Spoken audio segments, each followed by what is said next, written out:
Majestad, Nápoles será nuestro. Usted solo tiene que asentir. ¿Y si Inglaterra interviene? Entonces lo sabremos después. Ahora, mire. Los barcos están listos, Alteza.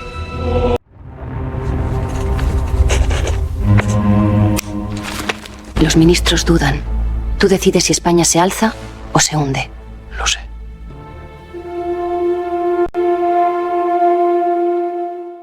Texto escrito por Viajero en el Tiempo. Atención, curiosos de la historia. Felipe V, 1700-1746. Del absolutismo a una modernización fallida. Introducción. El heredero inesperado de una España exhausta. Noviembre de 1700. Carlos II muere sin descendencia y Europa contiene el aliento. Con su muerte se apaga la rama española de los Austrias, que había marcado el destino europeo durante casi 2 siglos. En su testamento, el monarca agonizante nombró al duque de Anjou, hijo del Delfín de Francia, como sucesor de todos sus estados, sin división ni partición. El elegido era Felipe de Anjou, nieto de Luis XIV. Desde ese momento España cambiaba de dinastía y de horizonte. Para algunos significaba esperanza de renovación, para otros, el temor a una larga sombra francesa. Apenas con 17 años, Felipe, nieto del Rey Sol, aceptó el trono bajo el nombre de Felipe V, jurando mantener la integridad territorial de la monarquía y respetar las leyes de sus reinos. Sin embargo, su ascenso fue interpretado en Europa como un intento de expansión francesa, lo que precipitó la Guerra de Sucesión Española, 1701-1714, uno de los conflictos más devastadores del siglo XVIII. El joven monarca llegaba con un bagaje político limitado, formado en la rígida etiqueta de Versalles y bajo la tutela de su abuelo. La herencia que recibía era monumental, un imperio vasto, pero agotado por las guerras, la corrupción y la ruina económica. La transición entre los Austrias y los Borbones sería, pues, no solo un cambio de dinastía, sino un choque de modelos de Estado, entre la tradición descentralizada y pactista de los reinos hispánicos y el absolutismo centralizador de corte francés. Respiremos un instante. La muerte de Carlos II desató una guerra que redibujó España y Europa. Aquí comienza esa historia. Segundo, la Guerra de Sucesión y el nacimiento de un nuevo orden político. La proclamación de Felipe V fue inmediatamente contestada por Austria, Inglaterra y las Provincias Unidas, que apoyaron al archiduque Carlos de Austria, segundo hijo del emperador Leopoldo I. El conflicto trascendió la cuestión dinástica. Enfrentaba 2 concepciones del equilibrio europeo y del propio Estado. En España, la guerra tuvo un marcado carácter civil.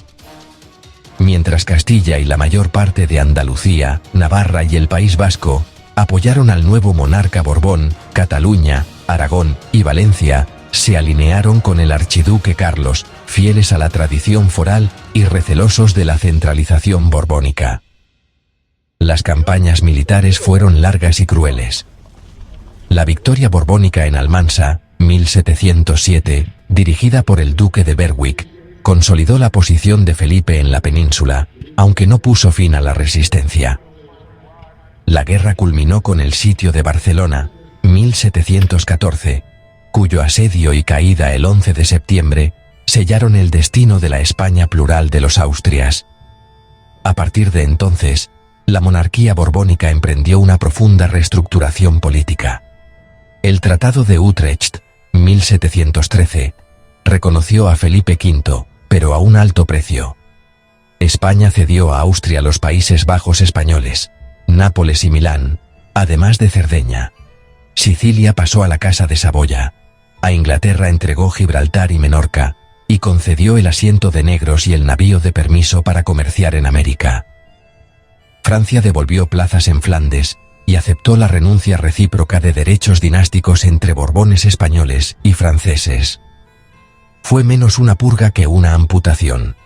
España dejaba la hegemonía para convertirse en actor secundario del concierto europeo. Tercero, los decretos de nueva planta, el fin del sistema de reinos. Concluida la guerra, los decretos de nueva planta, 1707-1716, abolieron fueros e instituciones de Aragón y Valencia, 1707, Mallorca, 1715, y Cataluña, 1716. Se disolvieron sus cortes, diputaciones y el antiguo Consejo de Aragón. Se implantaron capitanías generales, audiencias reales y corregidores al modo castellano. Se impuso el castellano en la administración, y se uniformaron fiscalidad y justicia. En Cataluña se suprimieron el Consell de Cent y la Generalitat. En Barcelona y Palma, se reforzaron las audiencias. Aunque se extinguieron fueros públicos, el derecho civil catalán y aragonés se conservó en gran parte. Navarra y las provincias vascas mantuvieron sus fueros. Las reformas se completaron con intendencias provinciales para Hacienda y Ejército, catastro en Cataluña, 1716, y reorganización de milicias y municipalidades bajo corregidores. Objetivo: centralizar el mando y mejorar la recaudación. Realidad: resistencias locales y aplicación desigual. Cuarto, la influencia francesa y el drama personal del monarca Felipe V no solo importó las instituciones de su abuelo Luis XIV, sino también su concepción del poder. El rey se consideraba depositario divino de la soberanía, un representante directo de Dios en la tierra. Su corte en Madrid, y luego en Sevilla, y finalmente en La Granja, imitó la etiqueta de Versalles con una minuciosidad casi teatral. Pero el monarca estaba marcado por una personalidad inestable. Desde su juventud sufrió episodios depresivos, melancolía y una profunda religiosidad obsesiva. Los médicos de la corte lo describían como un espíritu ardiente en un cuerpo fatigado. Su esposa, María Luisa Gabriela de Saboya, ejerció gran influencia hasta su muerte en 1714. Posteriormente, su segunda esposa, Isabel de Farnesio, se convirtió en la verdadera arquitecta de la política exterior española. Isabel impulsó una política ambiciosa: recuperar los territorios italianos perdidos en Utrecht. De su iniciativa surgieron las campañas de Cerdeña, 1717, y Sicilia, 1718, así como la intervención española en la Guerra de la Cuádruple Alianza. Aunque las derrotas obligaron a España a firmar la paz, aquellas empresas marcaron el inicio de un renovado activismo internacional, que culminaría con la participación española en la Guerra de Sucesión de Polonia, 1733-1738, y la de Austria, 1740-1748. Quinto, reformismo y crisis, entre el despotismo y la modernización. Felipe V intentó transformar España en un Estado moderno. Promovió la creación de la Real Academia Española, 1713, la Biblioteca Real, 1711, y reformas en la educación y la administración del comercio colonial. Sin embargo, su reinado osciló entre la lucidez y la apatía. Tras abdicar en 1724 en su hijo Luis I, retomó el trono al morir este pocos meses después, sumido en un ciclo de crisis psicológicas que afectaron gravemente al gobierno. Durante sus años finales, el poder efectivo recayó en su esposa Isabel de Farnesio y en ministros como José Patiño y Zenón de Somodevilla, marqués de la Ensenada, precursores del reformismo ilustrado. Bajo su impulso se promovieron medidas para revitalizar la economía, la marina y el comercio americano. Sin embargo, el peso de la burocracia, la rigidez social y el atraso estructural impidieron un verdadero despegue económico. El historiador Antonio Domínguez Ortiz resume este dilema en términos contundentes. Según Domínguez Ortiz, Felipe V aspiró a moldear España a imagen francesa, en un país que aún no estaba preparado para ese molde. Sexto, legado y valoración histórica. Felipe V murió en 1746, tras casi medio siglo de reinado, dejando un legado ambiguo. Fue el monarca que restauró el orden tras la crisis sucesoria y consolidó la monarquía absoluta. Pero también fue el rey que cerró la era imperial y preparó el terreno para la España ilustrada, aunque sin alcanzar sus promesas. Desde el punto de vista institucional, su obra fue trascendental. Sentó las bases de un Estado moderno, con un aparato centralizado y una burocracia profesional. En lo simbólico, introdujo la estética y el ceremonial del absolutismo francés. Pero en lo humano, su figura revela las contradicciones de una monarquía que aspiraba a la modernidad sin romper con el pasado. Felipe V no fue un reformador ilustrado, sino un absolutista devoto, movido por la fe, el deber y la imitación de su abuelo. Para Henry Kamen, su tragedia consistió en gobernar un país exhausto con un espíritu extranjero. Así, el primer Borbón de España simboliza la transición entre dos mundos, el ocaso del siglo de oro y los albores de la Ilustración. Su reinado, entre luces y sombras, configuró la España del siglo XVIII y marcó el rumbo de la monarquía hasta los tiempos de Carlos III. A modo de aporte final, la nueva planta permitió un censo fiscal más homogéneo y unas intendencias más eficaces. La diplomacia borbónica inauguró los pactos de familia con Francia, condicionando la política exterior del siglo XVIII. En América, el reformismo sentó bases administrativas para el auge minero y las reorganizaciones virreinales tardías, anticipando tensiones que explotarían a finales de siglo. Fuentes y bibliografía consultada: Archivo General de Simancas, Testamento de Carlos II, 1700. Archivo de la Casa Real, Informes médicos del Dr. Chirac, 1719. Correspondencia de Felipe V, 1714-1735. Domínguez Ortiz, Antonio, La Sociedad Española en el siglo XVIII. Madrid, Alianza, 1963. Kamen, Henry, Spain's Road to Empire. London, Allen Lane, 2003. Lynch, John, Bourbon Spain, 1700-1808. Oxford, Basil Blackwell, 1989. Ozanam Didier, Felipe V y su tiempo. Madrid, Rialp, 1990. Storrs, Christopher, War, Diplomacy and the Rise of Spain, 1660-1714. Cambridge University Press, 2009. Deseando la conservación de todos mis reinos y señoríos en la misma persona. Llamo al duque de Anjou, hijo del Delfín de Francia, para que suceda en todos mis estados, sin división ni partición alguna. Testamento de Carlos II, 1700. Una pérdida que purga el cuerpo enfermo de la monarquía. Correspondencia de Felipe V, 1714. La culminación de una revolución política silenciosa. El paso del pluralismo dinástico a la unidad administrativa. John Lynch, 1989.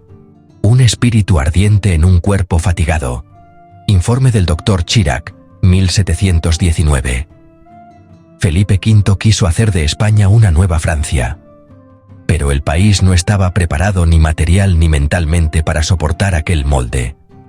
Domínguez Ortiz, 1963. Su tragedia fue gobernar un país exhausto con un espíritu extranjero. Henry Kamen, 2003. Texto escrito por Viajero en el Tiempo. Luis I de Borbón. El rey efímero. La abdicación de Felipe V y la crisis dinástica de 1724. Primero. Introducción. Un cambio inesperado en el trono borbónico. En enero de 1724, España presenció un acontecimiento tan insólito como desconcertante. El rey Felipe V, primer monarca de la Casa de Borbón en el país, abdicó en su hijo primogénito, Luis I de Borbón, con tan solo 17 años.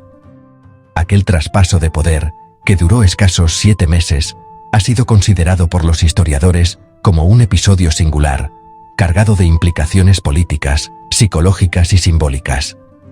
La breve experiencia de Luis I, conocido como el Bien Amado, no transformó el rumbo del Estado, pero sí reveló las fragilidades internas de la nueva monarquía borbónica, todavía en proceso de consolidación tras la Guerra de Sucesión, 1700 a 1714.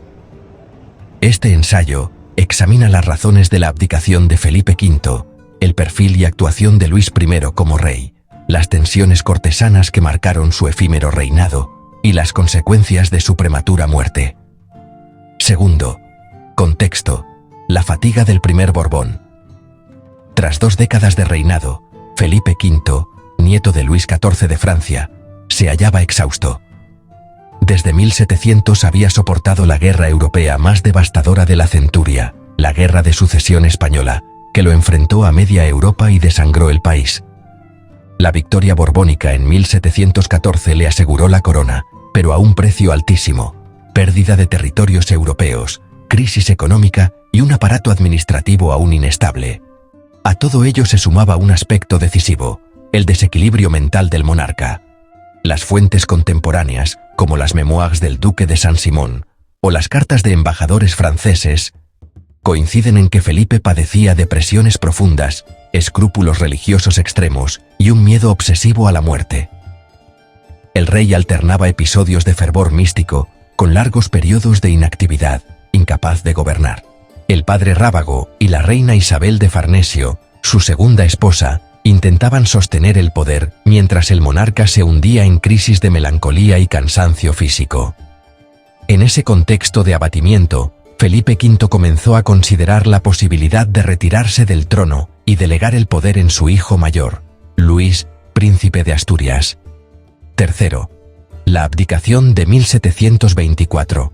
Causas y circunstancias. El 15 de enero de 1724, Felipe V sorprendió a la corte y a las cancillerías europeas anunciando su abdicación en favor de Luis I. En la cédula firmada en Madrid, el rey argumentaba que, deseoso de entregarse a los ejercicios de la religión y del recogimiento espiritual, renunciaba al gobierno en beneficio de su hijo, a quien consideraba preparado para reinar. Sin embargo, tras esa decisión aparentemente piadosa, se escondían motivos más complejos. Los diplomáticos franceses, como el Marqués de la Paz y el embajador Amelot, informaron a Versalles que la abdicación fue impulsada en gran medida por Isabel de Farnesio, interesada en asegurarse una posición estable para sus propios hijos, Fernando y Carlos, en Italia. Si Luis subía al trono y su padre se retiraba, Isabel esperaba poder maniobrar en favor de los derechos italianos de sus vástagos. Por otro lado, Felipe V deseaba obtener cierta paz interior. Creía que, al apartarse del trono, podría consagrarse a la oración y descansar de las fatigas del gobierno. No obstante, su retiro fue puramente nominal. Nunca abandonó del todo la influencia política, y su melancolía no mejoró. Cuarto, Luis I, el joven monarca y su corte. Luis I contaba con 17 años al momento de su ascenso. Había sido educado bajo la estricta tutela de preceptores franceses, con una formación cortesana, católica y ceremonial, pero sin experiencia política real. En 1722 se había casado con Luisa Isabel de Orleans, hija del regente francés, Felipe de Orleans, como parte de una estrategia diplomática que unía a las dos ramas borbónicas. Los cronistas coinciden en que Luis era un joven de carácter apacible, tímido y dócil, más inclinado al ocio que al ejercicio del poder. Saint-Simon lo describe como un príncipe honesto y amable, pero sin la energía necesaria para dominar a los hombres. Su esposa, en cambio, fue motivo de escándalo. Luisa Isabel, apenas de 12 años al casarse, mostró comportamientos caprichosos y excéntricos que indignaron a la corte madrileña. Su falta de recato y sus desplantes públicos generaron un ambiente tenso que deterioró la imagen del nuevo monarca. El gobierno, en esos meses, fue asumido de hecho por los ministros de Felipe V, que continuaron en sus cargos. Luis I no tuvo tiempo ni madurez para imponer una política propia. Sin embargo, se sabe que mostró intención de moderar el autoritarismo paterno, y que algunos ilustrados y nobles jóvenes veían en él una esperanza de renovación. Quinto, el reinado más breve de la historia de España. El reinado de Luis I fue uno de los más cortos de la historia europea. Del 15 de enero al 31 de agosto de 1724, poco más de 7 meses. Durante ese tiempo, no se promulgaron grandes reformas ni se emprendieron campañas militares significativas. El nuevo rey se interesó por cuestiones culturales y por aliviar ciertas tensiones internas, pero su autoridad era débil y la corte estaba dividida entre los partidarios del rey retirado y los del joven soberano. En julio de 1724, la tragedia se precipitó. Una epidemia de viruela se extendió por Madrid, y el rey, pese a las advertencias médicas, contrajo la enfermedad. Tras varios días de fiebre alta y delirio, murió el 31 de agosto de 1724, a los 17 años. Su esposa, profundamente afectada y repudiada por la familia real, fue enviada de regreso a Francia poco después. Sexto. El retorno de Felipe V al trono. La muerte de Luis I provocó un vacío de poder inmediato. Como el rey fallecido no tenía descendencia, el trono debía regresar, por derecho dinástico, a su padre. Así, Felipe V fue proclamado nuevamente rey de España, el 6 de septiembre de 1724, en un episodio sin precedentes. Un monarca que abdica y luego vuelve a reinar. El retorno fue recibido con frialdad por la corte. Felipe, lejos de haber recuperado la serenidad, volvió más abatido y paranoico que antes. Durante los siguientes años, su melancolía se agravó, y el verdadero poder recayó en Isabel de Farnesio, quien dirigió la política exterior con mano firme, orientándola hacia los intereses italianos de sus hijos. Séptimo. Significado histórico del episodio. El breve reinado de Luis I simboliza las tensiones de una monarquía en transición. Tras el agotamiento de la dinastía de los Austrias, el nuevo linaje borbónico todavía no había consolidado su legitimidad ni definido un modelo estable de gobierno. La abdicación y el retorno de Felipe V evidenciaron la fragilidad institucional del Estado español y la dependencia de la corona respecto de los caprichos personales del monarca. Desde el punto de vista historiográfico, este episodio también permite analizar los límites del absolutismo borbónico. El poder del rey seguía siendo absoluto en teoría, pero en la práctica estaba condicionado por la influencia cortesana, las intrigas familiares y las dolencias mentales del soberano. Luis I fue, en cierto modo, una víctima de esa estructura, un joven inexperto que ascendió al trono demasiado pronto y murió antes de ejercer realmente la soberanía. Octavo. Conclusión. El año 1724 constituye una interrupción fugaz en la continuidad borbónica, un paréntesis que reveló las vulnerabilidades del sistema instaurado por Felipe V. Luis I no dejó leyes ni conquistas, pero su breve existencia marcó profundamente la psicología de su padre y la historia de la monarquía española. Tras su muerte, Felipe V reinaría hasta 1746, entre crisis de fe, inestabilidad emocional y la tutela política de Isabel de Farnesio. El sueño de un retiro piadoso y tranquilo se desvaneció con la tumba del joven rey. El trono volvió a manos de quien nunca pudo desprenderse de él. La figura de Luis I, tan efímera como simbólica, quedó en la memoria histórica como el monarca adolescente que apenas reinó, pero cuya muerte cambió el curso de la dinastía. Fuentes y bibliografía consultada: Saint-Simon, Memoirs, Eden, Gallimard, París, 1953. Cox, William. Memoirs of the Kings of Spain of the House of Bourbon, 1700-1788. Londres, 1813. Lynch, John. Bourbon, Spain, 1700-1808. Oxford University Press, 1989. Kamen, Henry. Felipe V. El rey que reinó dos veces. Madrid, siglo XXI, 2000. Domínguez Ortiz, Antonio. La España del antiguo régimen. Madrid, Alianza, 1984. Fernández Albaladejo, Pablo. La monarquía de España, siglos XVI a XVIII. Crítica, 1999. García Cárcel, Ricardo. Historia de España, siglo XVIII. La España de los Borbones. Barcelona, Planeta, 2002.